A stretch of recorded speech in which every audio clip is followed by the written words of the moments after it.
Let's see what to talk about now. Actually, I recently listened to the Prince album Lovesexy. Came out in '88, and it came out very controversially off the heels of the scrapped at the time Black album in '87, which Prince kind of took back after fully recording before it came out, because he had, from the rumors, I'm not sure if it's true, he supposedly had this very traumatic ecstasy trip, and he came out of it realizing that he didn't want to become someone who was known for his very vulgar and sexual music, and he wanted to make music that was compatible with, with a certain kind of religiosity and reverence for, God and all that. So he comes out with this album called Lovesexy, which I know based on the album cover you kind of wouldn't expect.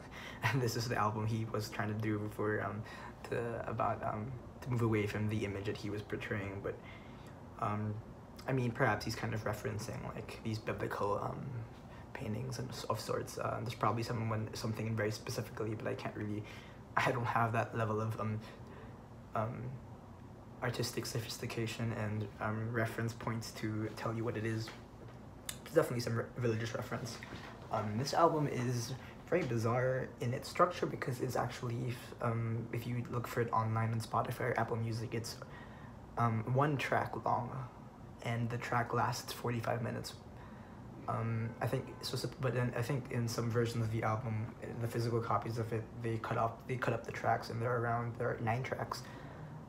But when you listen to it in certain mediums, it only has it's in one file, one track, and the reason for this is because he wanted to make sure that was listened to consecutively. And while I do appreciate that, I would like albums in their cohesiveness. I wish I had the option to listen to some of these songs individually, because a lot of them are pretty fantastic.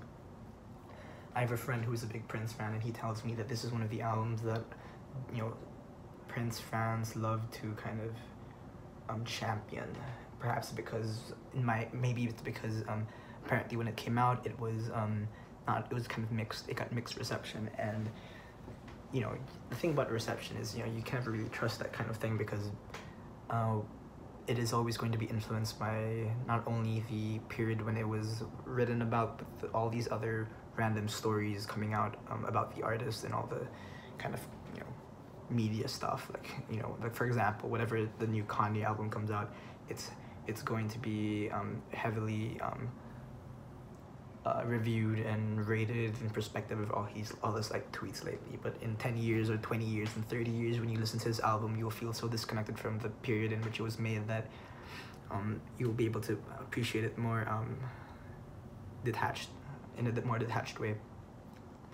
Anyway, when I'm saying all of this, but his album hasn't come out yet. I'm making this in April. Anyway, so Lovesexy is sorry, I haven't been talking about the album. It's pretty fantastic. Though it may not, Prince has so many great albums, and this is kind of looked at as his best album, or not his last good album of the '80s, because people shit on Batman album, which I might talk about actually later on.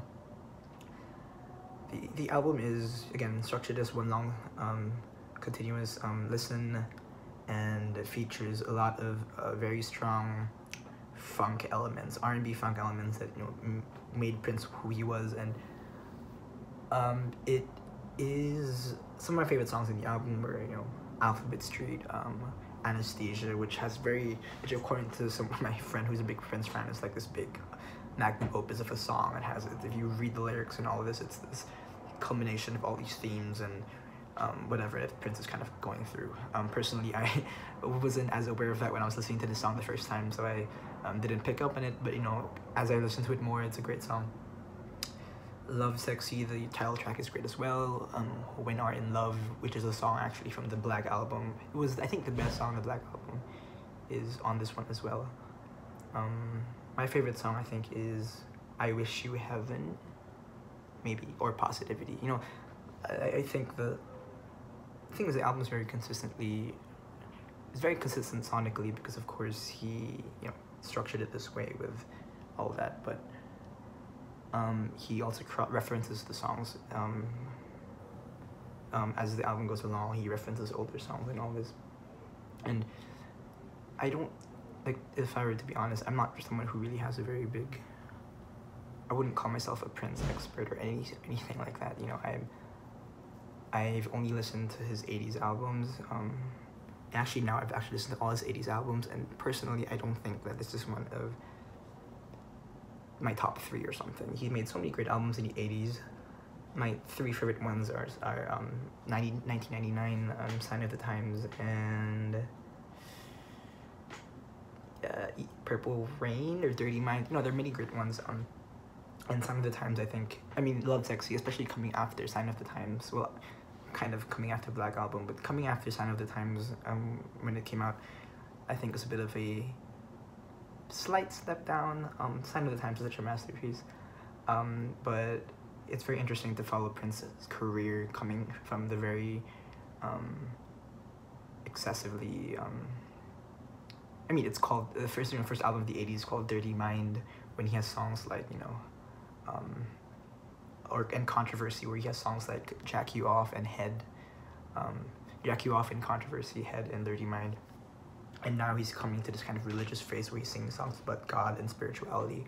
It's very interesting as a observer of someone who is not very familiar with his career to kind of follow an artist as he changes artistically. And I think that is one of the biggest reasons why people love being fans of artists, you know, because not only are you listening to their music, but you're kind of relating to them at a very personal level and seeing how they change as a person as much as they change their music.